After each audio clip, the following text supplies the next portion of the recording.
Setelah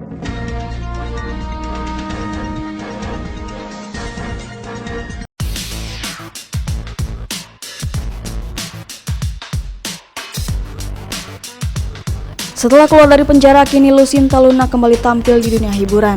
Beberapa waktu lalu, ia sempat menghilang dari dunia yang membesarkan namanya lantaran tersandung kasus narkoba. Akibat kasus tersebut, Lucinta Luna harus mendekam di penjara selama kurang lebih 1 tahun. Putus dari Abbas, Lucinta Luna ternyata kini juga telah memiliki kekasih baru. Sosok kekasihnya tersebut diungkapkan Lucinta Luna saat dihipnotis oleh Uya Kuya. Bahkan Lucinta Luna mengaku mendapatkan pengganti Abbas dalam waktu yang cukup singkat. Hal itu diungkapkan Lucinta Luna pada tayangan kanal YouTube Uya Kuya TV pada Sabtu 10 April 2021. Lucinta Luna menuturkan kalau pacar barunya itu bukanlah pria lokal melainkan seorang bule. Berkenalan dengan seorang pria lewat aplikasi kencan online, Lucinta Luna mengaku kalau dirinya kemudian lebih memilih bule.